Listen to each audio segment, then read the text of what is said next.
Ethan loved Odette more than anything. Looking back on his miserable past, he couldn't help but ask himself, why? Why did you treat me like that? Odette had been Ethan's childhood sweetheart, and ever since they were kids, he had considered her the most important person in his life. He was willing to give up everything for her. Back in their school days, Odette called out to Ethan, Ethan, you're running too slowly. Hurry up or we'll miss the bus. Even then, Ethan's heart belonged entirely to her. Over the years, he confessed his feelings countless times. One day, Ethan sincerely told Odette, Audie, let's be together. However, Odette rejected him and replied, well, Ethan, I want to focus on my studies right now. We'll talk about this after the college entrance exams. Later, she became even more direct. Odette told Ethan, Ethan, you're nothing more than a childhood friend to me. In her eyes, Ethan wasn't even worthy of being considered a romantic partner. Despite the constant rejection, he never gave up. During college, he worked day and night to earn money, hoping to win her heart. He bought everything she liked and tried his best to make her happy. One day, Ethan proudly handed Odette a gift and said, Odie, this is the latest bag. I bought it for you. Let's be together. Instead of appreciating his effort, Odette frowned and replied, I already told you I don't want a bag in this color. Don't you understand? Even so, Ethan continued chasing after her. Years later, he built a highly successful career and became the CEO of a wealthy company. Hoping that his success would finally earn her love, Ethan proposed once again, saying, Odie, I'm rich now. Marry me. To his surprise, Odette agreed and replied, Okay, I agree. Overjoyed, Ethan excitedly told her, Odie, I'm so happy. You finally agreed to marry me. However, Odette immediately revealed her true intentions. She coldly told him, I only want your property. If you hadn't become the CEO of a wealthy company, do you really think I would have ever looked your way? You're nothing more than a servant to me. Ethan, just looking at your face makes me sick. Then she exposed an even darker secret. Odette confessed, let me tell you the truth. Long before you confessed to me, I was already with Reed. We're meant for each other. Standing beside her once, Reed mocked Ethan and said, Well said, Odie. I've never seen a fool as stupid as you. But thanks to you, Odie and I have been living such a wonderful life. Don't worry. We'll make good use of every penny you've earned for us. At that moment, Ethan finally understood everything. The woman he had devoted his entire life to had only been using him. Even worse, she and Reed had secretly planned his death. Filled with despair and hatred, Ethan shouted, Odette, I loved you with all my heart, and yet you teamed up with Reed and plotted to kill me. If there's a next life, I swear I'll make both of you pay for this. Suddenly, Ethan heard a familiar voice. His friend encouraged him, saying, Ethan, what are you thinking about? This is your chance to shine. You've been preparing for this day for a long time. Don't back out now. You were the one who said that confessing your love is like charging fearlessly into battle. Go on, man. Just tell her how you feel. Confused, Ethan looked around and quickly realized something unbelievable. He had been reborn. He had returned to the year 2014, the exact day he first confessed to Odette in his previous life. Back then, he had confessed to her only to be humiliated. But this time, things would be different. Having learned the truth about her, he had no intention of repeating the same mistake. As the scene repeated itself, Odette looked at Ethan and said, Ethan, even though we grew up together, I don't like you at all. I suggest you give up.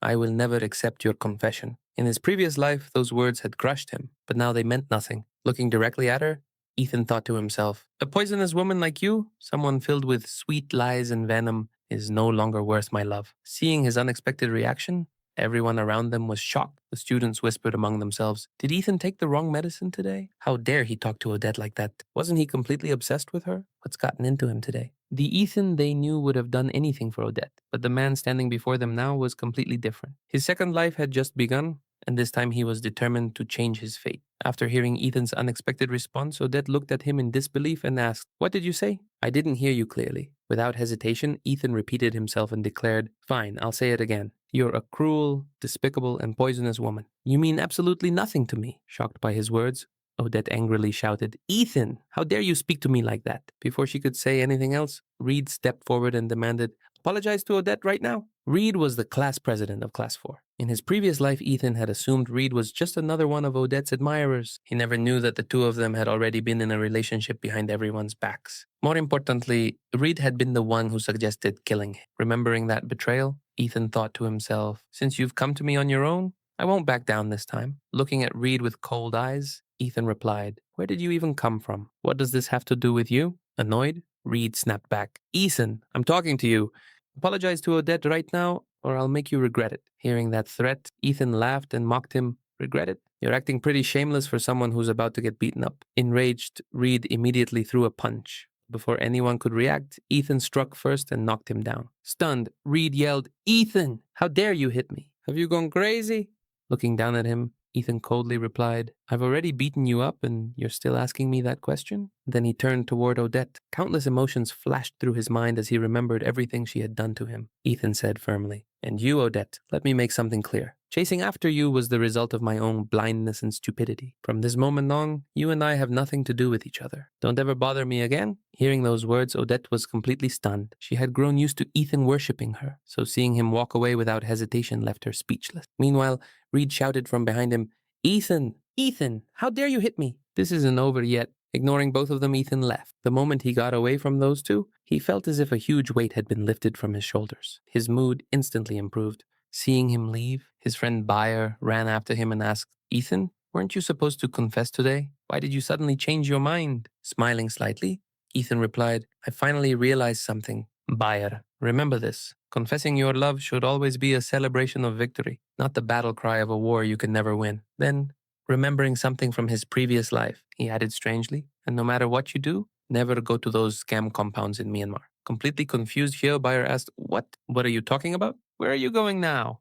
Aren't you chasing after Odette anymore? Shaking his head, Ethan answered, I'm going to use the knowledge from my previous life to make money. A lot of money. As for love, I don't care about it anymore. In his previous life, Ethan had already managed to catch several business trends, start successful ventures, and earn a respectable fortune. Now that he had been reborn with all of his memories intact, he knew he could become even richer and give his parents a much better life. According to his memories, 2014 was a golden year for investing. In the second half of the year, two unknown stocks would skyrocket, hitting the daily limit more than 20 times in a row. To Ethan, it was practically free money. On top of that, the World Cup would take place that year. One particular upset stood out in his memory, making him think he could earn massive returns through betting. However, there was one major problem. He had no money to invest. I'll have to find a way to get some starting capital, he thought. While considering his options, he suddenly heard a girl being bullied nearby. One student angrily complained, Rain, this is all your fault. You're always ranked 50th in every exam. And because of that, I never get my reward at home. Are you doing this on purpose just to annoy me? Another student added, Say something. Weren't you more talkative before? See, the girl they were targeting was Rain,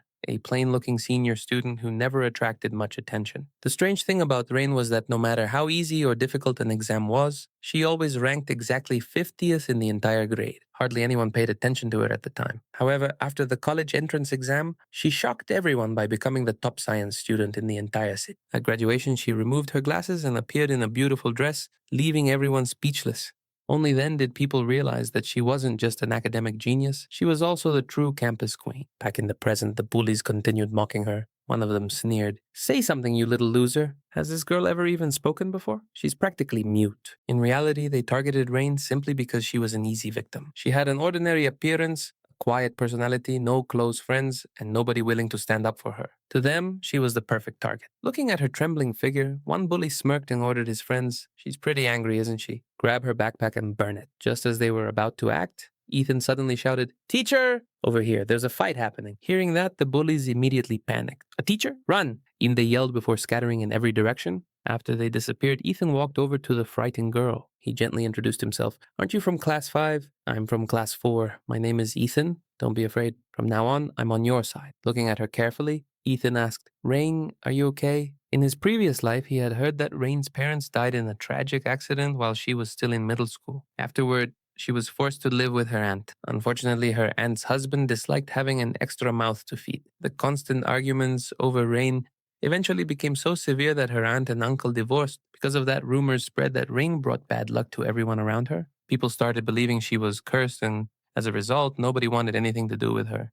Later, Ethan heard that she never attended college. Eventually, she returned to her hometown, and not long afterwards, she took her own life. Looking back, Ethan felt that a part of her spirit had died the day her parents passed away. The loneliness and bullying she experienced afterward only finished what tragedy had started. Trying to start a conversation, Ethan handed her a book and said, This is your book. When she didn't respond, he sighed and added, Rain, it's pretty rude to ignore someone when they're talking to you. Startled, Rain immediately stood up and softly replied, Yes. Seeing her up close for the first time, Ethan couldn't help but stare. He thought to himself, Are all the students at Second High blind? How can they call Odette the campus queen when a girl this beautiful is standing right here? Then he laughed bitterly. Actually, the biggest blind fool was my past self. Wanting to help her, Ethan smiled and said, Rain, I already put all of your books back in the correct order. Finally, Rain nodded and quietly replied, Thank you, to her. It was only a small act of kindness.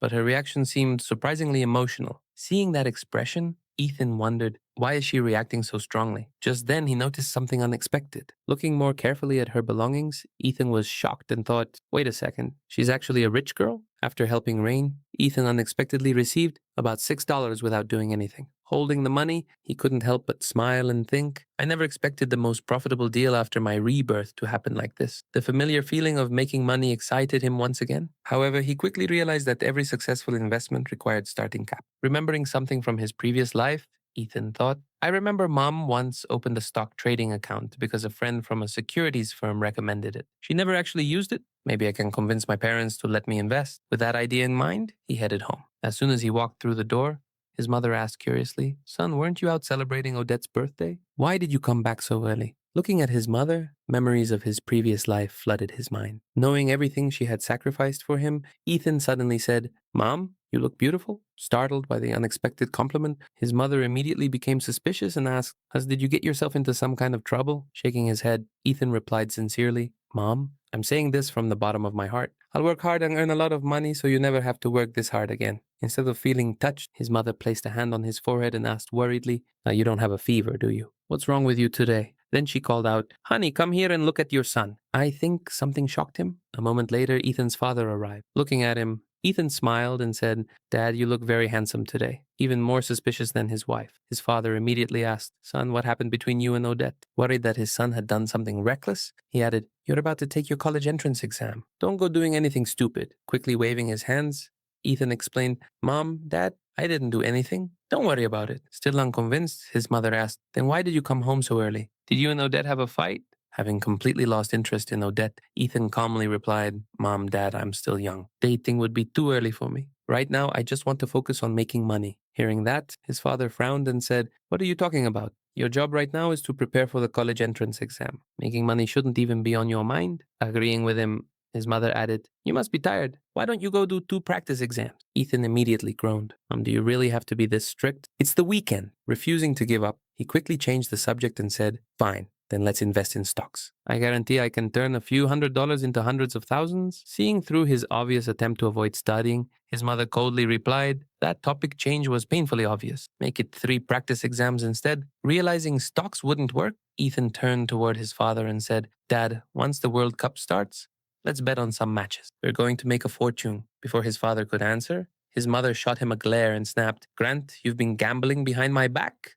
And now you're dragging our son into it too? Panicking instantly in Taransius, his father raised both hands and defended himself. No, wait, I have nothing to do with this. I don't know anything about it. Seeing his father get caught in the crossfire, Ethan immediately retreated and said, Mom, I'll go do my practice exams now. As soon as he escaped, his parents continued arguing. Looking at her husband, Ethan's mother sighed and said, Those hands were made for playing music. Don't ruin them. The instrument she was referring to was the pipa, her favorite instrument. Hearing that familiar conversation again, Ethan couldn't help but think bitterly, After all these years, have I really been playing music for a buffalo? Sitting down with his practice tests, reality quickly hit him. Looking at the endless questions, he groaned, Seriously? Couldn't my rebirth have happened after the college entrance exam? What is all of this? There are dozens of questions here, and I only know how to solve a few of them. Although he had retained memories of future events, most of the academic knowledge he had learned years ago was gone. Ethan sighed and thought, Everything I learned has basically been returned to my teachers. After being reborn, my 2 biggest goals are making money and never repeating a school year so mom can keep happily playing her pipa. But right now I have neither investment capital nor any confidence about the college entrance exam. The more he thought about it, the more unfair it seemed. Ethan complained internally. Don't novels always say that people who get reborn receive some kind of golden cheat ability? Then why don't I have one? Is being reborn really this difficult? As he tried recalling important knowledge, he noticed something strange. He frowned and thought, I can't remember much. It's like all the important information in my brain has become blurry. No matter how hard I focus, it feels as if my study materials were scrambled and censored. If I want to recover them, I don't even know how much effort it will take. Eventually, he reached a conclusion. Ethan thought, I need a tutor. Unfortunately, professional tutors were expensive. Thinking about the ideal candidate, he muttered to himself, someone who's extremely smart, patient, and willing to teach me for free. A kind free-of-charge academic genius. Where am I supposed to find someone like that? Then a familiar face suddenly appeared in his mind. Ethan's eyes lit up as he remembered Rain. Of course, I can ask Rain. That little kitten is a complete academic monster. And unlike Odette, she won't bring endless trouble. Plus, she seems pretty wealthy, so I won't even have to worry about tutoring fees. She's literally the perfect tutor? Wait, I mean tutor. Just imagining the possibility made him strangely excited. Ethan smiled and thought, once school starts again, I'll talk to her properly. The next day, while he was making plans, Bayer suddenly ran over and said, Ethan, where have you been? Odette has been looking for you everywhere. Completely uninterested, Ethan replied, what does she want from me? Then he immediately waved the topic away. Forget about her. Bayer, come with me tomorrow. I have something important to take care of. Curious, Bayer asked, what's the plan? Remembering another tragedy from his previous life, Ethan answered, I'm taking you to help a woman who's going through a very difficult time. The next day, Bayer followed him to a crowded street market while carrying a cake. Looking around in confusion, Bayer asked, Ethan, why are we bringing a cake to a place like this? Looking at the surrounding food stalls, Ethan replied, this is the place. According to his memories, a conflict had once broken out between two cold dish vendors over a vending location. During the dispute, one side publicly humiliated the vendor's wife. While defending her honor, a man named Gus lost control and killed someone. After receiving a severe sentence and being sent to prison, Gus's wife was left alone to raise their child. Desperate to survive, she was forced to work at a shady salon. Eventually, the pressure became too much and she took her own life. Remembering that tragic future, Ethan thought, right now, this is the very first clash between the two families. Gus already got into a fight and injured someone, which led to his detention. Today is the last day of that detention. Looking ahead, Ethan pointed at a man with a bandage wrapped around his head and explained to Bayer, see that guy? That's the man Gus fought over the vending spot. Based on his previous life's timeline, Gus would be released that very day. Tomorrow he would return to sell food at the market. The conflict would start again, and eventually it would escalate into a deadly incident that would destroy multiple lives. Wanting to prevent that future, Bayer asked, Pikus, so where exactly are we going to find this woman? Looking around at the nearby vendors, Ethan replied, I'm looking for the cold dish vendor who was detained after the fight. The problem is that I don't know where he lives. Then he glanced towards several local women chatting nearby. Ethan added, all of these aunties live around here. Maybe they'll know. Hearing their conversation, one of the aunties immediately spoke up and said, oh, you're looking for the cold dish vendor? After asking around for information, Ethan and Bayer were met with nothing but cold responses. Ethan politely approached a local auntie and asked, excuse me, ma'am, can I ask you something? Without even looking at him, the woman waved him away and replied, don't know, go away. After several similar encounters, Bayer sighed and said, Ethan, let's just leave and ask somewhere else. However,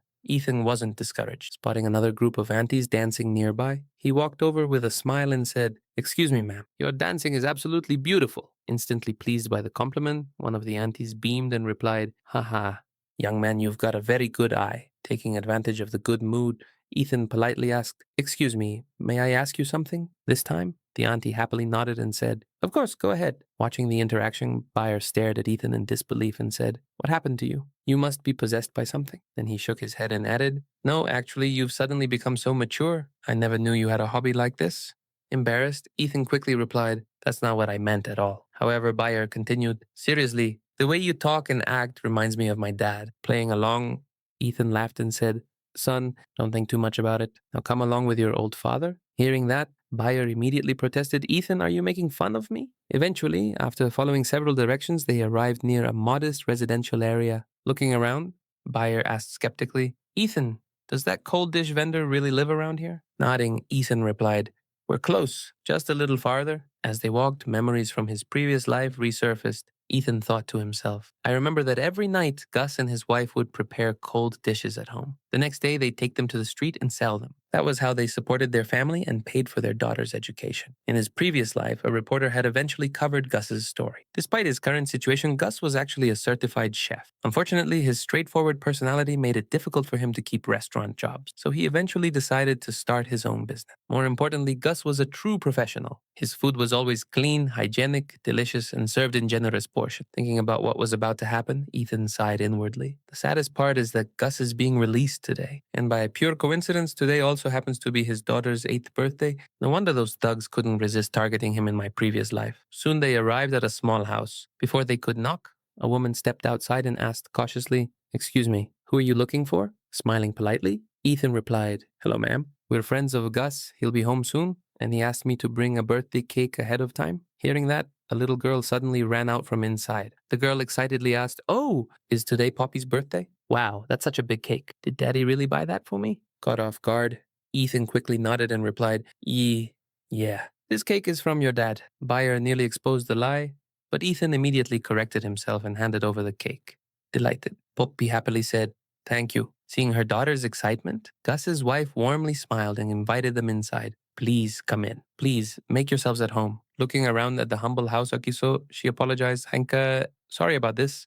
Our home is pretty small." Wanting to make the atmosphere more festive, Ethan held up a bag of food and said, "Ma'am, we brought some food with us. Would it be okay if we joined you tonight to celebrate Poppy's birthday?" Before her mother could answer, and Poppy immediately shouted, "I want them to celebrate my birthday with me." Touched by the gesture, Gus's wife smiled gratefully and replied, "That's very kind of you. Thank you so much." Waving his hand dismissively, Ethan replied, "There's no need to thank us. Let's set the table.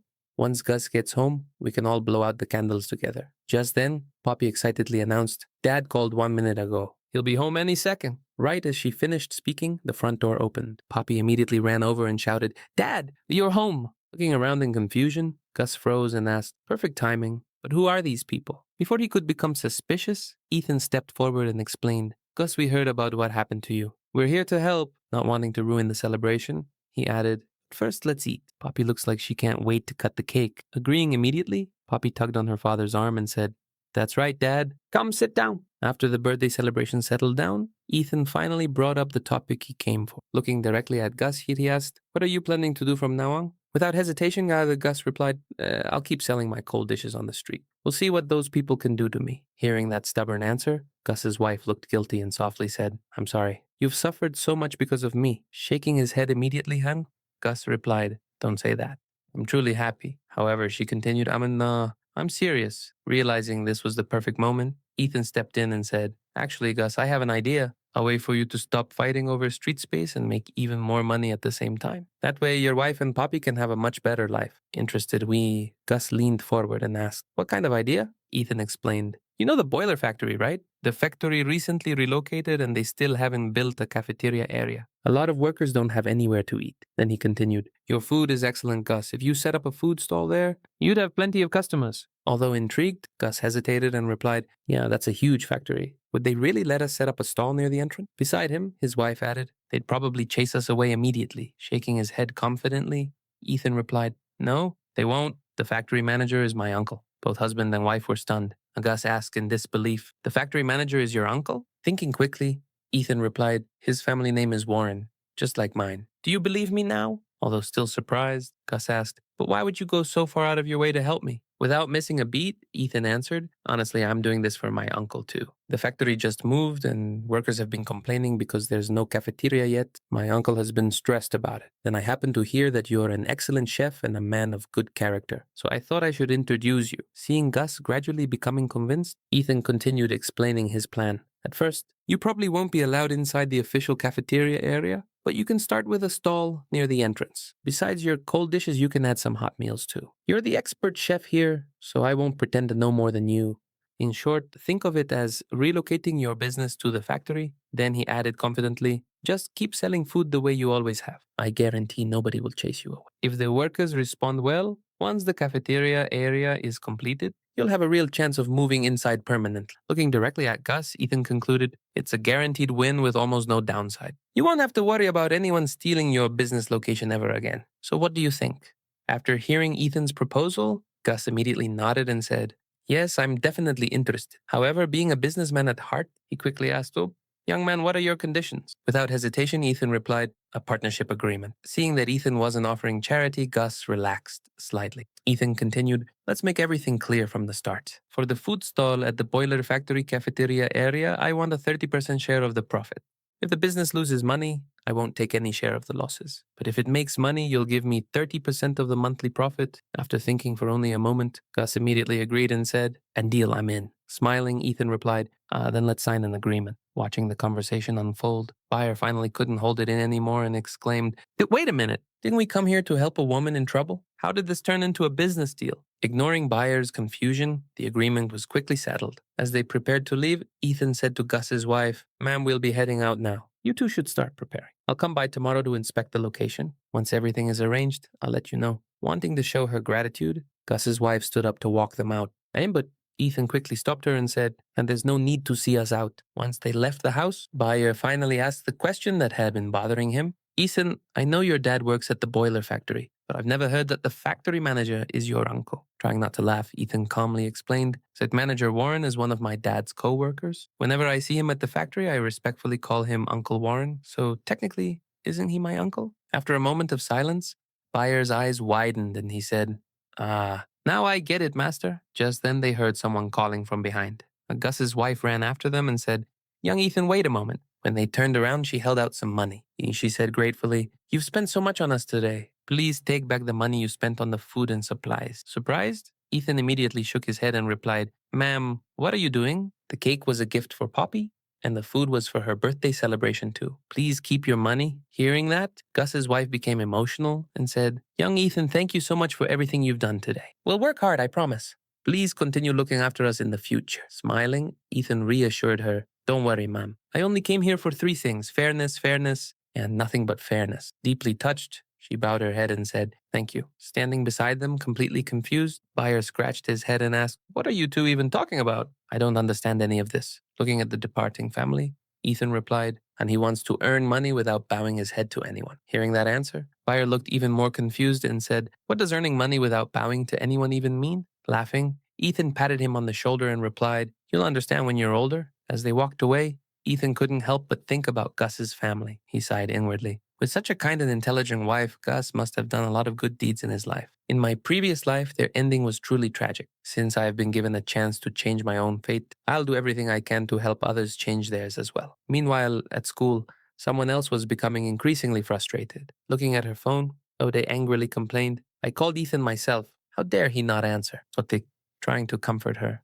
One of her friends said, Don't be upset, Odette. When Ethan brings breakfast for us today, let's refuse to take it. After the way he acted last week, you need to teach him a lesson he'll never forget. Thinking about it, Odette nodded and replied, I've already decided. I'll accept the breakfast he brings, but I won't say a single word to him. Her friend smirked and added, Look, after acting that way last week, Ethan finally showed up with breakfast anyway. He obviously just wanted your attention. Our plan worked perfectly. He came crawling back to apologize, crossing her arms proudly. Odette replied, Of course, I'm definitely not letting him off that easily. In the moment, I'll make sure he remembers exactly where he belonged. Just then, Ethan finally appeared. Assuming he had come to apologize, one of Odette's friends immediately shouted, Ethan, why did it take you so long to bring breakfast? You almost starved Odette. Do you have any idea what would have happened if something happened to her? Would you have taken responsibility? Looking at them as if they were crazy, Ethan replied, Doesn't she have money? Doesn't she have her own hands? She's perfectly capable of buying breakfast herself. Hearing that answer, Odette frowned and said, Ethan, I know you still haven't gotten over me. Just hand me the breakfast. If I'm in a good mood, maybe I'll forgive you. Completely speechless, Ethan stared at her and asked, Forgive me? Have you lost your mind? What exactly do I need your forgiveness for? If you're having some kind of episode, go take your medicine. Don't waste my study time. His blunt response immediately shocked everyone nearby. The students whispered among themselves, Ethan really seems different. Another student nodded and said, Seriously, he used to worship Odette like she was his entire world, and now he's talking back to her right to her face. This is so weird. Looking at Odette objectively for the first time, Ethan thought to himself, and I have to admit she really knows how to dress herself. Her attractive looks and careful styling are the reason she became the campus queen. Then his expression darkened. But I've already seen what's beneath all of that in my previous life. Behind that beautiful face is a manipulative and poisonous heart. Having had enough, Ethan looked directly at Odette and said, I've already made my position clear once, but I'll repeat it again today. Stop bothering me. From this moment on, you and I have absolutely nothing to do with each other. Before Odette could respond, another familiar voice interrupted. Reed stepped forward and demanded, Ethan, why are you threatening Odette? Rolling his eyes, Ethan replied, You again? What does this have to do with you? Puffing out his chest while Reed answered, I'm the class president. If you're threatening a classmate, it's naturally my responsibility to step in. Hearing that, Ethan suddenly smiled and said, Oh, right, you're the class president. Then he pointed directly at Odette. According to school rules, students are supposed to wear their uniforms properly. All buttons should be fastened, and modified openings aren't allowed. I've noticed that Odette is violating those rules right now. So, Mr. Class President, how do you think we should handle that? Instantly, both Reed and Odette froze. Meanwhile, several students couldn't hold back their laughter. Embarrassed, one student whispered, Ethan has gone way too far. Another added, No wonder Odette doesn't like him. However, Ethan couldn't care less. He thought to himself, none of that is my problem. Right now, my priority is finding the kitten. By kitten, he was referring to Rain. Determined to solve his biggest problem, Ethan thought, I have to convince her to become my tutor. Walking into the classroom, he immediately asked another student, "Excuse me, has Rain arrived yet?" The student looked at him and smirked. "Oh, aren't you the campus queen's most loyal servant?" Offended, Ethan immediately replied, "Hey, why are you insulting me?" Realizing his mistake, the student awkwardly laughed and said, "Sorry, sorry. That's just what everyone at school calls you." Hearing that nickname again, Ethan sighed and replied, "Out of that entire title, the only accurate words are campus and queen. Everything else is complete nonsense." As class was about to start, Ethan walked over to Rain and placed breakfast on her desk. "Kitten, class is about to begin. This is for you." Startled, Rain quickly replied, I already ate." Refusing to back down, Ethan smiled and said, "Then eat a little more. You're still growing, kitten. You need it." After a brief pause, he carefully asked, "Can I ask you for a small favor?" Confused, Rain looked up and asked, "What?" Seeing his chance, Ethan said, "Kitten, look at us. We're basically good friends now, right? So could you help tutor me a little?" The request immediately caught her off guard. Rain blinked and stammered, "What?" Not understanding her reaction, Ethan asked, "You don't want to tutor me?" Looking down nervously, Rain quietly admitted, "I'm scared." Surprised, Ethan asked, "Scared? What could you possibly be scared of? Are you afraid of me?" "I've never bullied you." Shaking her head, Rain replied softly, "You're a good person, but I'm afraid of spending time with people." At that moment, Ethan finally understood. So Kitten really does have social anxiety. Thinking back, he realized her earlier refusal wasn't because she disliked him. She genuinely struggled being around others. Basically, even though she thinks I'm a good person, she's too afraid of social interaction to tutor me. Unfortunately for her, when Ethan wasn't planning to give up, looking directly at her, he said, "Look at me. I'm going to ask one more time. If you refuse, then I'll bring you breakfast every single day in front of your entire class." Horrified, Rain immediately panicked and exclaimed, "No, please don't do that." Ethan almost laughed, just as I thought. For someone with social anxiety, attracting attention is terrifying. He knew that publicly delivering breakfast every day would be her worst nightmare. For Kitten, that's probably the scariest threat imaginable. Smiling to himself, Ethan thought, "My future tutor has nowhere left to run now." Then he asked again, "So are you willing to tutor me?" Okay, looking incredibly conflicted, Rain apologized and replied, "I'm sorry, I'm just too scared to tutor you. Could you please stop bringing me breakfast?" Refusing to let her escape so easily, Ethan replied, "You already accepted the breakfast I gave you, and that wasn't cheap. Actions have consequences." Trying to solve the problem logically, Rain immediately asked, "Can I pay you back instead?" Pulling out money, she offered it to him. Amused by how casually she did it, Ethan thought, "Wow, she really is rich." Then, just as the conversation continued, a teacher suddenly appeared. Looking at Ethan standing outside his classroom, the teacher asked, "Ethan, what are you doing in class 5?" Without missing a beat, Ethan replied, "I am simply absorbing the academic atmosphere of the neighboring classroom to motivate myself." The teacher stared at him for a moment before saying, "You're still joking around, aren't you? We have an exam today. Hurry back to your own classroom." As he left, Rain called out softly, "Bye." Then she remembered the money still in her hand and added, "You still haven't taken your money." Meanwhile, after school, Fire met up with Ethan and said, "Honestly, I was starting to think you weren't going to show up." Handing something over, he added, "You told me to bring this." Taking it, Ethan nodded and said, "Your grip strength is pretty good. I'll let you off easy this time." Completely confused, Bayer followed him and asked, "Ethan, why are we in this deserted place? Don't tell me there's another woman in trouble here. What exactly is going on inside your head?" Ignoring the complaint, Ethan replied, "Didn't we decide yesterday that we'd help Gus and his wife set up a stall here? Shouldn't we inspect the location first?" Looking around, Bayer nodded and admitted, "Actually, this spot looks pretty promising." Standing near the entrance, Ethan pointed ahead and said, "The boiler factory gate is right there. Let's take a closer look." After observing the area, Bayer commented, "This location seems decent." Then, without warning, Ethan said, "Come inside the factory with me." The moment they entered, a security guard stopped them. The guard demanded, "Hey, what are you two doing here?" Remaining calm, Ethan replied, "I'm here to find my dad. He works inside." Suspicious at them, the guard asked, "Who's your father?" Ethan answered, "My dad's name is Grant. He works in the general affairs department." After hearing the name, the guard nodded and said, "All right, go in." However, instead of leaving immediately, Ethan stayed put. Confused, the guard asked, "Why are you still standing there? Weren't you looking for your dad?" Smiling politely, Ethan explained, "Actually, my dad asked me to bring something for all of you." Instantly interested,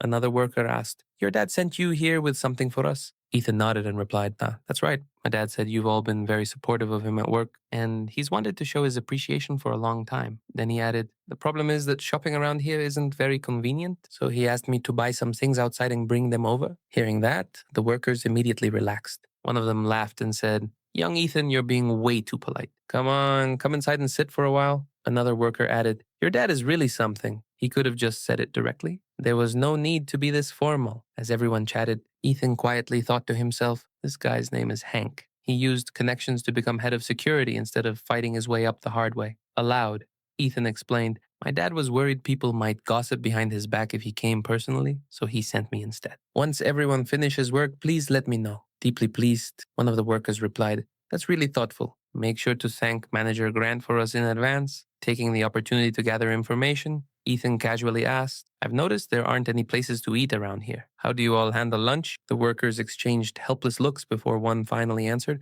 what choice do we have? Instant noodles. That's pretty much it. Another worker sighed and added, honestly, the factory leaders only care about increasing production. Meanwhile, our food problem never gets solved. Hearing exactly what he expected, Ethan smiled to himself. The opportunity for Gus's food stall was even better than he had imagined. Listening to the factory workers complain, one worker groaned, just talking about this makes my head hurt. I've been eating instant noodles every day for an entire week. Another immediately agreed. Exactly. Having even one decent place to eat nearby would be a huge relief. Seeing the opportunity, Ethan casually asked, what if a food stall opened right outside the factory gate? Wouldn't that solve everyone's problem immediately? One of the workers shook his head and replied, food stalls aren't allowed right at the factory gate. Pretending to think about it, Ethan asked, well, what if the vendor gave everyone free lunch every day? The workers exchanged confused looks. One of them asked, but is there actually a factory rule that says food stalls can't operate near the gate? After thinking for a moment, another worker admitted, honestly, I don't think there is. Smiling to himself, Ethan nodded and said, I understand. Then he stood up and announced, I'll come back the day after tomorrow. Just hold out for one more day, everyone. I promise that after that, you'll all have good lunches every day. The workers laughed and replied, all right then, we'll look forward to it. Impressed, Hank looked at Ethan and said, young Ethan, your brain really works fast. Have you ever thought about joining security under me? Elsewhere in the factory, a heated argument was taking place. Director Foster angrily snapped at Grant. Grant, how dare you claim my daughter is chasing after your son? You can't get anything done without the security guards, can you? I'd like to see how you distribute supplies to 1,000 workers without their help. Then he turned to another employee and ordered, Milo, come with me to the security office. Confused, Milo asked, Director Foster, why are we suddenly going to the security office? Foster frowned and replied, Grant was supposed to handle today's distribution, and he's nowhere to be found. He probably got tangled up with the security guards again. I'll have to sort it out myself. However, before they could leave, someone stopped them. Director Foster, the supplies have already been distributed. Surprised, Foster immediately asked, who distributed them? The employee replied, Grant organized everything, and the security guards handled the actual distribution. Stunned, Foster asked, you're telling me Grant worked together with Hank to distribute supplies to 1,000 workers? The employee nodded. That's right. Foster became even more suspicious. Hank is related to the deputy director. He normally doesn't pay any attention to Grant. Why would he help today? And only after a brief pause, he muttered, does Grant have someone backing him? Another employee shrugged and replied, how would I know? And meanwhile, outside the factory, Buyer stared at Ethan and said, you're unbelievable. When we were leaving, those security guards were practically about to call you boss. Laughing, Ethan replied, you should stop right there. I'm not ready to become your dad. Buyer immediately pointed at him and said, see? I was just about to say that you remind me of my dad. Suddenly, a thought flashed through Ethan's mind. He stopped walking and asked, what's today's date? The confused buyer replied, April 3rd. Why? The moment he heard the answer, Ethan's expression changed. April 3rd? Isn't this the exact day of the robbery murder on Unity Street in Young County? Seeing his reaction, the buyer nervously asked, Ethan, what's wrong? You look terrified. Ignoring him, Ethan thought, the victim tonight is a young woman who's about to become the next president of Rivermount University. That's a connection worth its weight in gold. Without another word, Ethan suddenly said, there are still 2 bus stops before school, but I'm getting off here. Later that day, after classes ended, Rain finally caught up with him and called out, Ethan! Thank goodness I caught you. You almost scared me half to death. I thought you were skipping class. Shaking his head while Ethan apologized. Sorry about that. I suddenly remembered something important, but it can wait until tonight. Then Rain held something out to him and said, take this back. I don't want it. Looking down, Ethan asked, you don't like chocolate? Embarrassed, Rain quickly corrected herself. Nope, thanks, Derek. Turning to another student nearby, she added, if you like it, I'll bring more tomorrow. Watching the exchange, Ethan thought she was perfectly fine a second ago. What happened? Before he could think about it further, the teacher entered the classroom. The teacher announced, everyone quiet down. I'm about to announce the results of the last exam. Excited, Bayer immediately turned to Ethan and bragged, look, Ethan, I'm number 1 in the class again. Smirking, Ethan replied, congratulations, still the undefeated champ. Embarrassed, Bayer said, don't say it like that. Looking at the results, Ethan commented, "You ranked 25th in the class and 108th in the entire grade. That's solid year 2 university material." Then his attention shifted elsewhere. He thought, as usual, Rain is exactly 50th again. The score control was unbelievable. Only someone as talented as her could intentionally rank exactly 50th every single time. Thinking about the future, Ethan realized, with the future university president arriving and Rain being Rain, getting into Rivermount University is basically guaranteed. Just then, someone suddenly blocked his path. O'Day stood in front of him and demanded, "Ethan, stop right there." Annoyed, Ethan asked Weiwasu, "What now?" Crossing her arms, Odette said, "So this is your new strategy? Playing hard to get?" Completely uninterested, Ethan replied, "Excuse me, move aside. I have something urgent to do. I don't have time for your games." Then he simply pushed past her and kept walking. Frozen in shock, Odette stared after him and thought, he actually pushed me. He would have never done that before. Furious, she shouted after him, "Ethan, you've lost your chance with me forever." But Ethan didn't even turn around. Instead, he spotted Rain again and called out, "Hey, kitten, if you don't stop right now, I'm seriously bringing you breakfast tomorrow." Panicking Wendy, Rain immediately stopped and asked, "Why are you chasing me?" Holding up some money, she explained, "I just wanted to return this to you." Then she carefully broke down the costs. "So the cake only cost me about $2.10. You gave me too much money, and that includes the breakfast too. Your burger and soy milk cost around $4.20. Looking at her suspiciously, Ethan asked, "Don't tell me you're actually a rich girl?" Immediately shaking her head, Rain replied, "Absolutely not." Watching her reaction, Ethan thought, did I actually guess correctly? Unfortunately, this wasn't the time to investigate.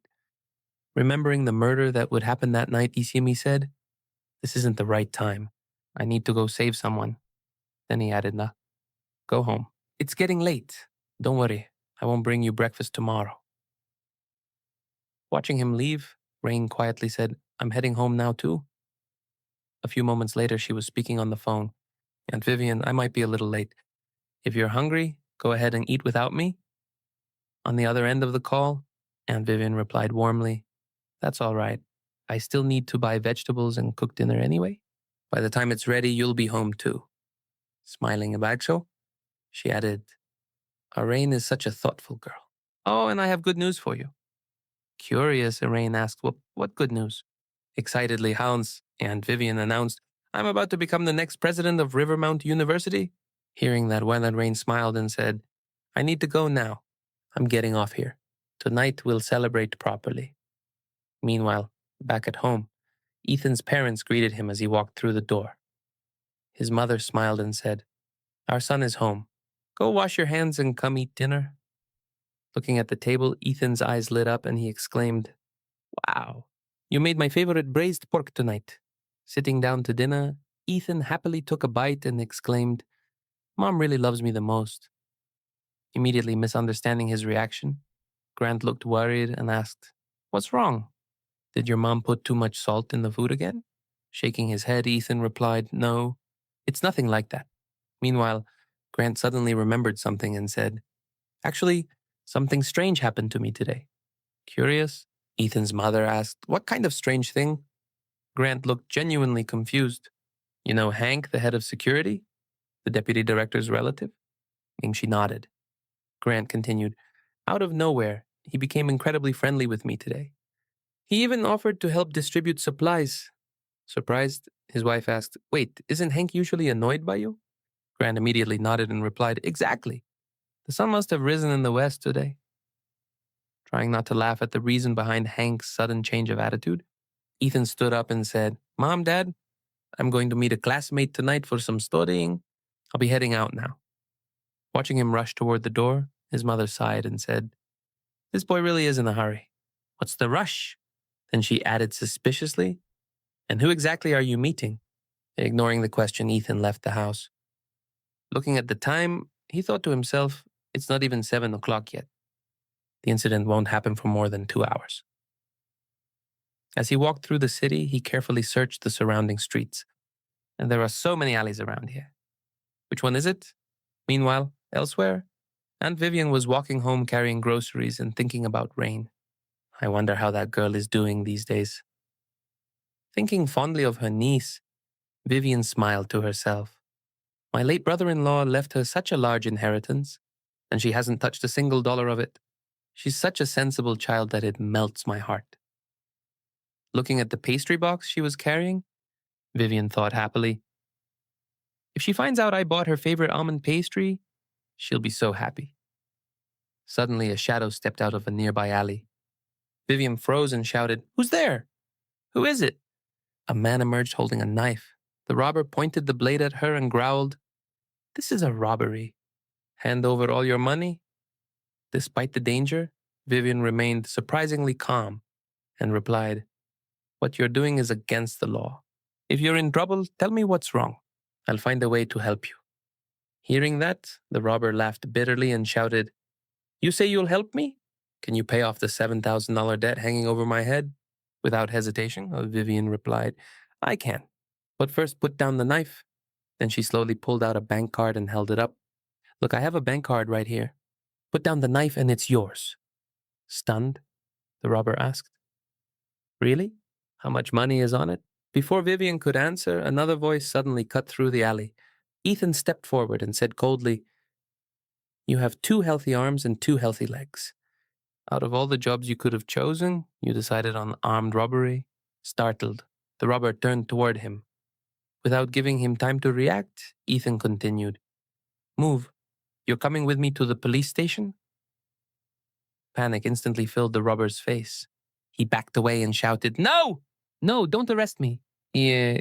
The robber became furious and shouted, wondering why everyone kept pushing him. He ordered everyone to stay back and said that robbery was only a minor charge, but murder carried the death penalty. According to him, they had forced him into taking this step. Just then someone shouted, asking what he thought he was doing and ordering him to stop running and stand still. Believing a police officer had arrived, the robber panicked. Ethan immediately told the officer not to let the man escape because he was armed and had just committed a robbery. However, after the robber fled, the supposed officer admitted that she wasn't actually a police officer at all. She had only pretended to be one to scare him away. The injured woman thanked Ethan and said that if he hadn't shown up when he did, she didn't know what would have happened. Ethan quickly stopped her from moving because blood was still flowing from the back of her head. Later, at the hospital, the woman woke up and asked what had happened. Ethan explained that she had regained consciousness and that the doctor said she only had a mild concussion. He told her not to move around too much. Feeling. The woman replied that she was a little dizzy but otherwise fine. A nurse added that some swelling was normal but she still needed proper rest. The nurse then praised Ethan, explaining that the ambulance couldn't enter the narrow alley where the attack happened.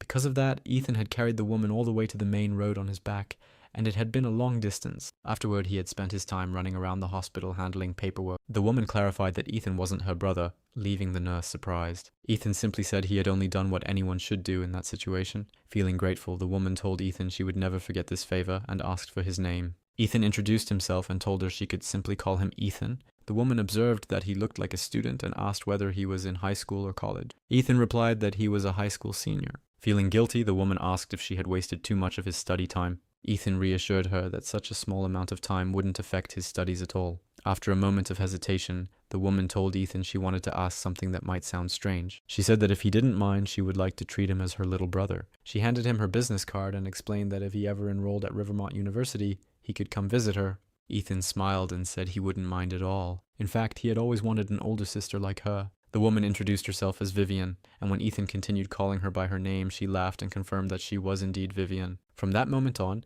she happily accepted him as her little brother. Ethan then told Vivian to rest while he went to get her some food, and thanking him once again, Vivian agreed. Shortly afterwards, someone called Rain and informed her that something had happened to her aunt and that she was currently in the hospital. When Rain arrived at the hospital, Ethan immediately noticed an incredibly beautiful girl entering the room. She looked strangely familiar. At the same time, Rain panicked internally. She had rushed out so quickly that she forgot to put on her usual disguise and glasses. Trying to avoid being recognized, she attempted to hide, but Ethan stopped her and asked why she was crouching there. He questioned whether she had come looking for someone and told her to stand up properly. When he asked what Vivian was to her, the girl nervously admitted that Vivian was her aunt. The moment Ethan heard that answer, everything clicked. Staring at her in disbelief, he realized that this beautiful girl was actually Rain. His shy and quiet kitten was the same person standing in front of him. Ethan jokingly asked whether she was still planning to refuse tutoring him. He then teased her by saying that if she refused, he would have no choice but to tell the entire school that she was secretly an unbelievably beautiful girl. Rain immediately panicked and begged him not to do that. She even offered to give him money if he would stop trying to force her into tutoring him. Ethan couldn't help laughing, and it spoiled her so badly that her solution to every problem was throwing money at it. He also started wondering if she might actually be rich. Rain tried offering again, but Ethan refused. Instead, he said he would consider the money she had already given him as payment for keeping her company while studying. Confused, Rain asked what he meant by that. Ethan explained that studying alone was boring. From now on, he would keep her entertained, and in return she could casually help tutor him. Without waiting for an answer, he happily declared the arrangement settled. Since Rain wasn't saying anything, he decided to take her silence as a yes. As they walked back toward Vivian's room, Rain suddenly stopped and asked why Ethan was calling Vivian his sister. Ethan proudly explained that he had saved her aunt's life, and as a result, Vivian had accepted him as her little brother. That technically made him Rain's uncle now. Rain could only stare at him speechlessly. When they entered the room, Vivian immediately noticed Rain and told her not to cry because she was. Rain tried to hold back her emotions while Vivian reassured her that everything was okay. Ethan then explained that Vivian's niece had come to take care of her. Since everything seemed under control, he said he would head home. Before leaving, he told Vivian to call him if anything happened. Vivian thanked him and agreed, saying she should get some rest as well. She suggested that Rain walk him out, but Ethan casually replied that it wasn't necessary. As Ethan was leaving the hospital, Rain stopped him and asked what else he wanted. Ethan pointed out that she still hadn't given him her phone number and asked how he was supposed to call her. After some hesitation, Rain handed over her phone, and Ethan noticed that her chat name was Doraemon. When he asked about it, she explained that Doraemon had a time machine, and she liked that idea. Ethan laughed and said it suited her perfectly. Before leaving, he reminded Rain to watch Vivian's IV drip carefully and call a nurse when it was empty. He also told her to contact him immediately if anything happened. Then he informed her that once Vivian was discharged from the hospital, their study sessions would officially begin, and this time he wasn't accepting any excuses. The thought of spending 1 or 2 hours alone studying with someone immediately made. Later, Vivian noticed Rain smiling at her phone and asked who had been texting her.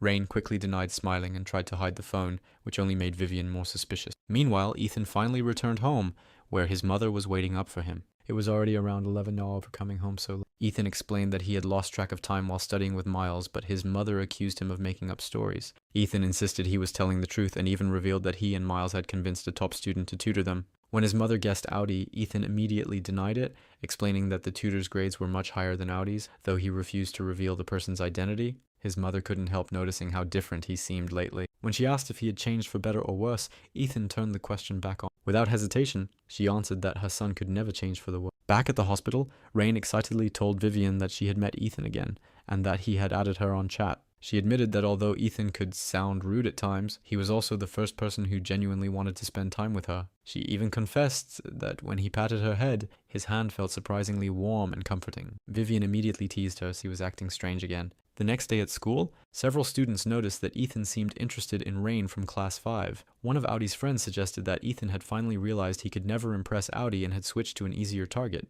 Audi didn't seem bothered and claimed she didn't care who Ethan chased because her only focus was the upcoming college entrance exam. Later that day, Ethan rushed to check on Gus and Mara's new food business near the factory. The moment he arrived, he saw a huge crowd gathered around them. Even though it was their first day, business was booming. Customers were lining up faster than Gus and Mara could serve them. Gus repeatedly apologized, explaining that they hadn't expected such overwhelming demand and promising to prepare more food the next day. Mara thanked Ethan and admitted they never would have thought of opening a stall near the factory without his help.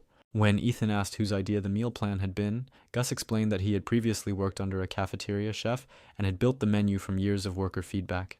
His offer of 4 meat dishes and 2 vegetables for 12 yuan, about la oi yuan is 70 USD odd, had clearly been a success. Ethan praised him, saying that was exactly how a true professional operated.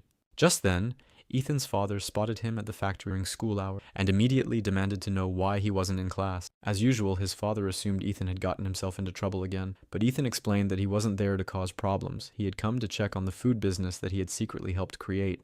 The stall's success confirmed that his plan had worked perfectly, and for the first time, it looked like Gus and Mara finally had a real chance to build a stable future for their family. When Ethan arrived at the factory food stall, his father immediately spotted him and asked why he wasn't in school. He suspected Ethan had gotten into trouble again. Ethan jokingly claimed that he simply missed his father and came to visit him, but that only made his father more suspicious. Convinced that his son must have caused a major problem, he threatened to tell Ethan's mother.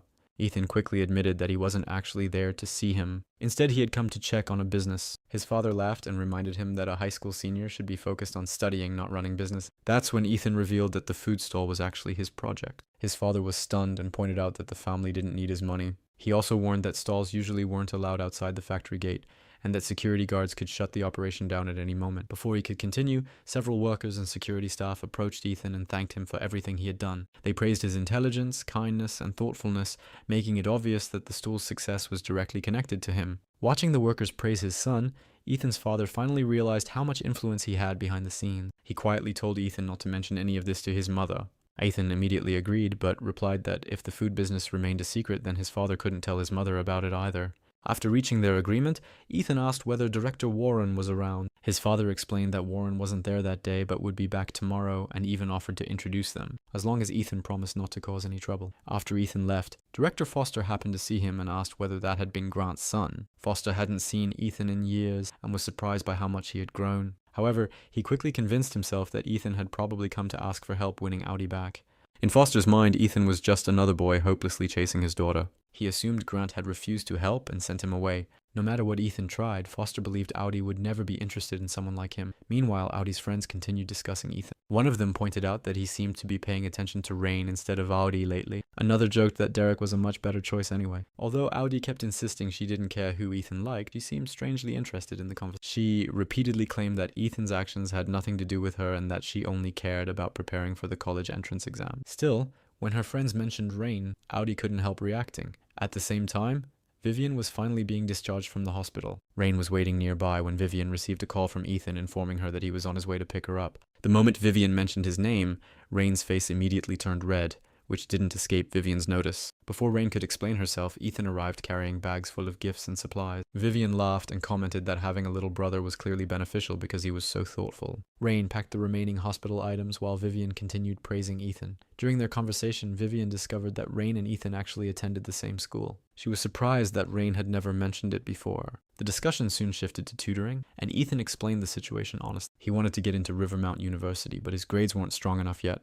Because Rain was one of the top students in the entire grade, he had asked her multiple times to tutor him. However, Rain kept refusing due to her social anxiety. Vivian immediately saw through Ethan's intentions and realized he had been trying to find a way to spend more time with Rain all along. She jokingly called out his little scheme and said it was written all over his face. Without giving Rain much opportunity to protest, Vivian made a decision. She announced that starting the very next day, Ethan would come to their house for tutoring session. Rain became visibly flustered, while Ethan struggled to hide how pleased he was. Vivian then insisted that Ethan stay for dinner, pointing out that if he was going to visit regularly anyway, he should start getting familiar with the house. Ethan pretended to be reluctant, but he was obviously happy with the arrangement. Embarrassed by the entire situation, Rain quickly volunteered to prepare dinner and rushed away. She was so nervous that she nearly ran into the bathroom door. Watching her panic, Ethan couldn't help wondering if he was really that scary. Vivian laughed and explained that ever since Rain lost her parents, she'd become extremely shy around unfamiliar people. Meeting new people and spending time with them was difficult for her. However, Vivian believed things would gradually improve. She reassured Ethan that there was no need to rush anything because with enough time, Rain would eventually become comfortable around him. For the first time since his rebirth, Ethan felt like another important piece of his future was finally falling into place. Rain had officially agreed to tutor him, giving him a real chance to improve his grades and move one step closer to his goal of entering Rivermount University. Ethan looked around the large bungalow and asked Vivian if her job really paid that well. Vivian explained that he was thinking too much and that the house did not actually belong to her. It belonged to Ren. Ethan was impressed that Kitten was not only the campus queen, but also a top student who was smart, capable, and wealthy, making her seem like the perfect wife. Vivian then announced that dinner was ready and asked everyone to eat. Ethan thanked Aunt Vivian for the meal, and Vivian asked where Ren was. She told him that she had convinced Ren to tutor him and urged him to go inside. Ethan happily thanked Vivian and said that if he ever made it into Rivermount University, it would be because of her. Vivian told him to stop flattering her and go because Ren was waiting. Ethan entered the room where Ren was already explaining a math problem to him. She carefully walked him through the calculation, telling him to plug the result back in, substitute the numbers, rearrange the formula, and pay attention to the sign during differentiation. Vivian watched them and thought that perhaps Ethan really was helping Ren come out of her shell. After studying for a while, Ethan told Vivian that it was getting late and that he should head home. Vivian reminded him to be careful on the way and told him to come back the next. Ethan agreed, and once he reached home, he decided to message Ren so she would know he had arrived safely.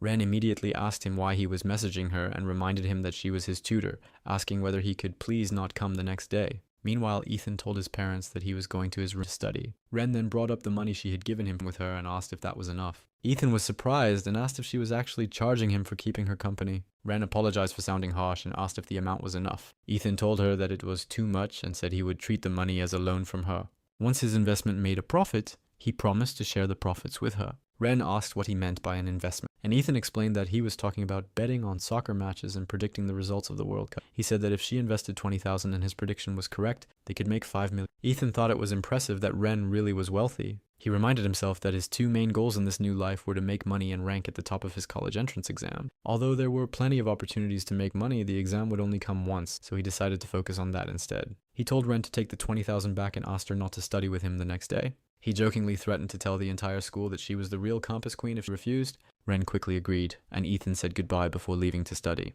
The next day, Ethan arrived at the factory with his father. He reminded himself that the 20,000 was supposed to become 5 million and told his dad not to worry because everything had been arranged. They entered the factory, where the management was discussing the fact that the huge boiler factory had thousands of workers but still lacked a proper place for them to eat. Someone mentioned the lunch stall near the factory gate, saying that the food was actually good and that nobody had gotten sick from it. Another person questioned how such a small stall could serve a cafeteria-sized crowd and whether it had the proper health and food license. Ethan then entered the leadership meeting and apologized for interrupting. Director Warren asked who he was, and Grant explained that Ethan was his son and had something he wanted to discuss. Ethan introduced himself and said that he had often heard his father talk about Director Warren, describing him as a leader who treated the factory like his own home and genuinely put the workers first. Warren was impressed and asked if Ethan had come looking for a job. Ethan explained that he had not come to join the factory. He had simply heard that the workers were having trouble getting good food, so he wanted to help. Warren asked how he planned to help, and Ethan explained that the lunch stall directly outside the factory gate belonged to him. Warren was surprised that Grant's son was running a business right at the factory entrance and immediately asked if the stall had the proper licenses and had passed health inspection. Ethan assured him that everything was in order and showed him the chef's culinary license, the health permit, and the business license. He then invited Grant and the others to visit their small canteen the next day and try the food for themselves before politely apologizing, disturbing the meeting. Ethan politely excused himself from the meeting and said that he and his father would get out of everyone's way. Before leaving, he joked that he would bring Uncle Grant some tea next time. Once they were outside, Grant asked his son what exactly he was trying to do and said that if he had not stopped him earlier, he probably would have lit a cigarette right there in the meeting room. Ethan told his dad not to ask his mom to pack lunch for him the next day. Confused, Grant asked why. Ethan explained that his father would be taking the plant manager to their canteen for lunch because the boss was coming to inspect the place, and naturally, Grant would be paying the bill. Grant was shocked and asked if Ethan really thought Manager Warren was going to eat at his lunch stall. Ethan confidently assured him that Warren would definitely show up the next day.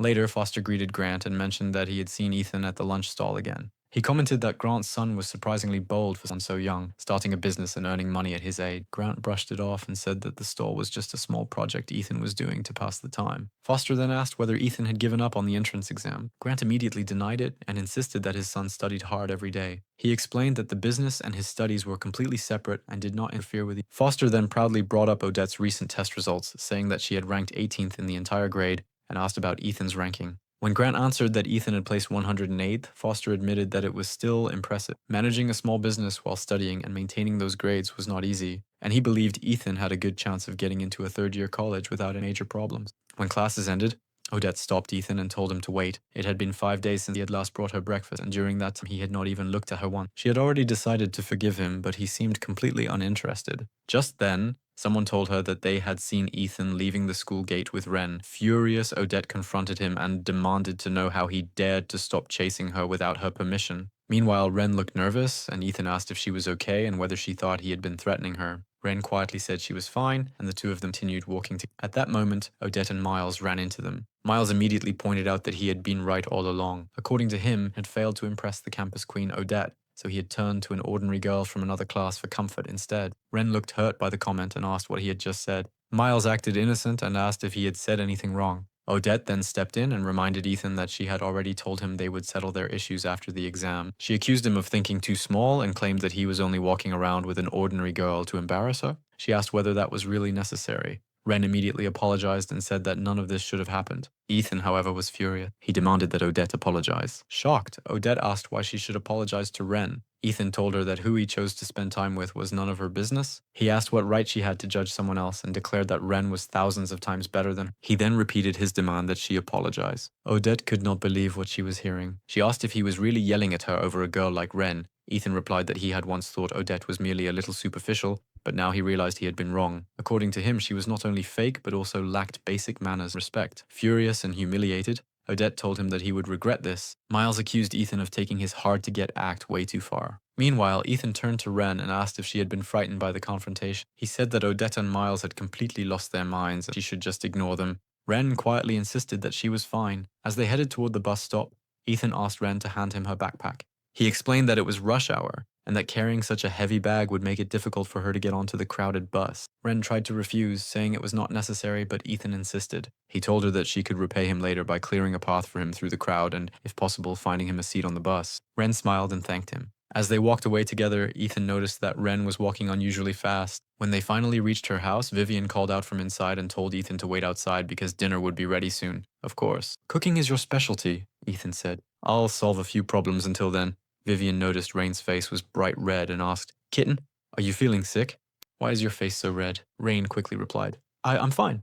Just go study. A little later, Vivian called out, Ethan, dinner's ready. As he got up, Ethan couldn't help thinking that it felt like a happy little family. In his imagination, Vivian and he were a married couple, Rain was their daughter, and they were waiting for him to come home from work so they could have dinner together. Ethan, why are you standing there smiling like an idiot? Vivian asked, snapping him back to her. At the table, Vivian noticed the braised pork. Rain braised pork again? And it's all lean meat. Don't you know your aunt likes half fat and half lean? Rain replied. The market only had lean meat today and thought that was strange since they had gone grocery shopping together and suspected Rain had chosen the lean meat on purpose because he liked it. Vivian then raised her chopsticks and joked, To celebrate the third day since Ethan and I met, let's make a toast with meat. Ethan laughed. I've never heard of anyone making a toast with meat before. Everyone laughed and shouted, Cheers! For the first time in a long time, the house no longer felt empty. After dinner, Rain started cleaning up. Rain, what are you doing? Ethan asked. I already ate. The least I can do is help, she replied. Vivian told him to let her do it, and then asked if he had finished his practice problems. Before he could answer, Rain suddenly said, I'm sorry. Ethan looked confused. Why do you apologize so much? Sometimes I don't even know what you're apologizing for. Rain lowered her head and said, I'm sorry for making you wait. Ethan smiled. It's fine. I just finished my problems anyway. Your timing couldn't have been better. Before leaving, he added, Oh, and thanks for today. Your braised pork and meatball soup were amazing. Shook her head. You don't need to thank me. Ethan then said, Kitten, one of my friends wants to join our study sessions. Can I bring him? I'll feed him before we come, so don't worry. He's shy too. Just pretend he isn't there. Meanwhile, at Odette's house, her family was talking about Ethan. Where's Odette? She still isn't back. I already called her. She went shopping for school supplies with a classmate and should be back soon. Someone laughed and said, It's obviously about Grant's foolish son. The entrance exam is right around the corner, and he's running a food stall outside the factory gate. He clearly doesn't know what's more important. Another person disagreed. I actually think Grant's son is impressive. Recognizing a business opportunity at such a young age means he could accomplish something big in the future. The response came immediately. Accomplish something big? His rank is around 100. Compared to our daughter's 18th ranking, that's like day and night. They're not even on the same level. Just then, Odette arrived home. You're home, sweetheart. Come eat with us. You can eat without me. Her parents immediately noticed her red eyes. Odette, what's wrong? Why are your eyes so red? Did someone bully you? Her father became. Odette, who did this to you? Tell your dad, and I'll deal with them, Odette finally answered. Who else could it be? That little thug Ethan yelled at me for no reason. Her father slammed his hand down. That's outrageous. How dare that little thug upset my daughter? I'm calling his father right now. Dad, don't call Uncle Grant, Odette quickly said. If they find out how upset I am, they'll probably be happy about it. Her father calmed down. Fine, I won't call. With grades like yours, you'll definitely get into a top university. As for Ethan, he'll be lucky if he gets into a third-tier college. The two of you were never on the same level. Odette nodded. You're right. We're not on the same level. Thanks, Dad. I feel much better now. Elsewhere, Vivian was teasing Rain. My Rain is more beautiful than any fairy. I wonder which lucky guy will end up with her someday. Then she added, Rain, why don't we try something tomorrow? No eyebrow pencil. Just go with your natural look.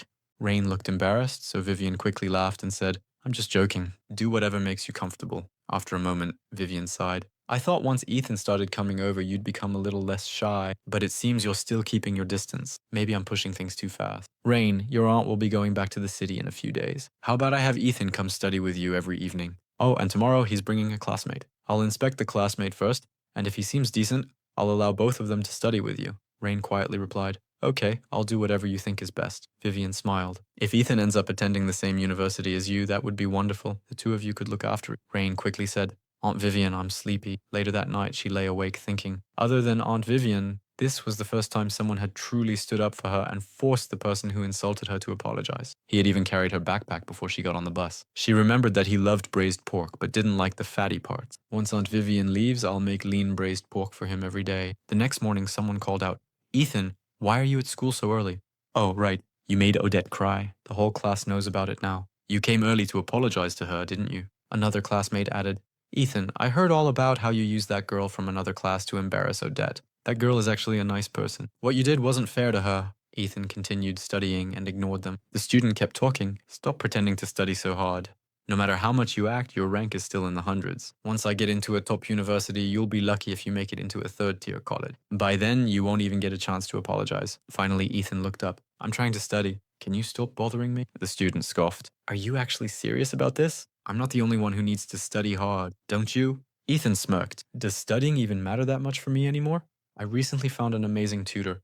Want to come to a tutoring session with me today? A tutor? No thanks. I'm not interested. Ethan grinned. Are you sure? You'll miss the chance to meet an incredibly beautiful older the students. Seriously? Ethan nodded. Absolutely serious. Ethan asked, are you coming or not? Miles replied, I'm coming. Even if it costs me my life, I'm going. But first, come with me to the boiler plant this afternoon. Miles asked if they were going to help Mara, and Ethan told him it was always full of older women. He said that once they got there, Miles should stop joking around because something big was about to happen. At the lunch stall, workers were enjoying hot shumai, stir-fried beans with meat and braised pork. One worker asked for extra spice while another praised the food. Soon, Director Foster arrived and told the workers that the plant manager had ordered all stalls at the gate to be shut down. Mara protested, saying the stall had been operating for days, but Foster explained that the manager had only recently returned from the capital and had just noticed it. He insisted that everyone follow orders. As Foster was trying to clear the area, Manager Warren suddenly appeared. Foster was shocked to see him there eating at the stall. Warren casually pointed out that he had arrived much earlier and suggested that Foster get in line like everyone else. The workers immediately began teasing Foster, telling him to stand at the back of the line because he was late. Embarrassed, Foster quietly joined the queue. Some workers whispered that Foster had been trying to use the manager's name to shut down the stall, while others noticed the close connection between Ethan and Manager Warren and decided it would be wise to stay on Ethan's good side.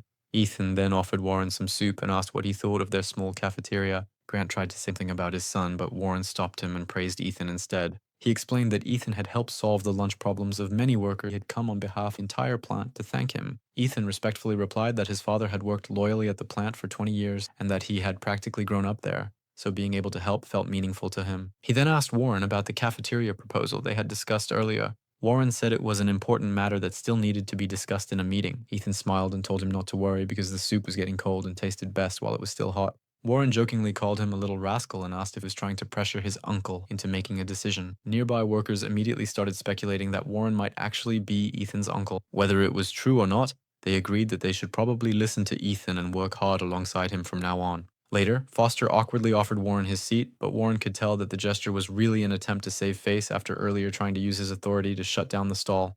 Eventually, Warren prepared to leave for a meeting. Before going, he exchanged contact information with Ethan. As he left, Ethan reminded Foster that plant rules existed to help workers and solve real problems, not create them. Warren agreed and added that everyone should line up properly for food in the fit. Foster and pointedly, by the way, didn't you already eat lunch? Ethan's father said, I wasn't full. Is it a crime to get hungry again? Then Mara handed Ethan the profits from the past few days to look. Ethan was impressed and joked that Mara was even good at bookkeeping. Mara modestly replied that she didn't really understand finance and was only keeping records the same way she used to for Gus. She told him to check everything carefully if he noticed any problems. Ethan smiled and said that if it were anyone else, he would inspect every detail. But things were different with her because he trusted her completely. Mara thanked him for trusting them so much and promised that she and Gus would work hard and honor every part of their agreement. Ethan assured her that he believed in both of them. Since it was getting late and they still had to get back to school for class, Ethan and Miles said goodbye. As they left, Miles teased Ethan, asking if he had a thing for older women. Ethan asked what was wrong with that and pointed out how warmly Mara had smiled at him. Then Miles remembered Director Foster and asked if he wasn't Odette's father. When Ethan confirmed it, Miles said that explained why Foster had come out to support them. Ethan laughed and asked if Miles really thought Foster had been there to support them. He then teased Miles for thinking like a naive college and joked that his was still full of innocent experience. Back at school, everyone was waiting for the results of the first mock exam. The teacher announced the rankings, and Miles was shocked when he saw that Ethan had dropped from 108th place to somewhere beyond 300. Miles joked that Ethan seemed completely committed to sinking to the bottom with him. Then he pointed out that Odette had only dropped 2 spots and was still ranked in the top 20 of the entire grade. Ethan wasn't too worried. He thought to himself that he had taken that exam before he had even started tutoring sessions and had relied only on memory's previous life. Yet he still managed to rank in the 300s. To him, that meant there was still plenty of room for improvement. Excited by Ethan joining his ranking range, Miles suggested celebrating by going to an internet cafe and playing games. Ethan reminded him that he had already promised to attend a tutoring session that evening. Miles immediately remembered the extremely beautiful older woman Ethan had mentioned and agreed to go. Later, Ethan met Rain, who seemed to be looking for him. When he asked what she was doing, she quickly changed the subject and suggested they buy vegetables first. Ethan joked that if she refused to answer his questions, he would increase her companionship fee. Rain immediately handed him money, but Ethan laughed and told her he was only joking. He added that having money didn't mean she could do whatever she wanted. Rain quietly apologized while Ethan joked that being rich really did seem to get away with anything. Suddenly they noticed Odette following them. When Ethan called her out, Odette denied it and insisted she was simply heading home. Ethan pointed out that her house wasn't even in that direction. Embarrassed, Odette claimed she just felt like taking the long way home and asked why it mattered to him. Meanwhile, Rain unexpectedly apologized to Ethan. Confused, he asked what she was apologizing for. Rain explained that Odette had become upset because Ethan was studying with her. Ethan shook his head and told her that if he didn't already know how innocent she was, he might think she was being manipulative. Rain asked what he meant by that, but Ethan brushed it off and told her not to worry about it. Then he looked at the heavy grocery bags she was carrying and reminded her that he had already offered to help. Rain stubbornly insisted that the bags weren't heavy and continued carrying them herself.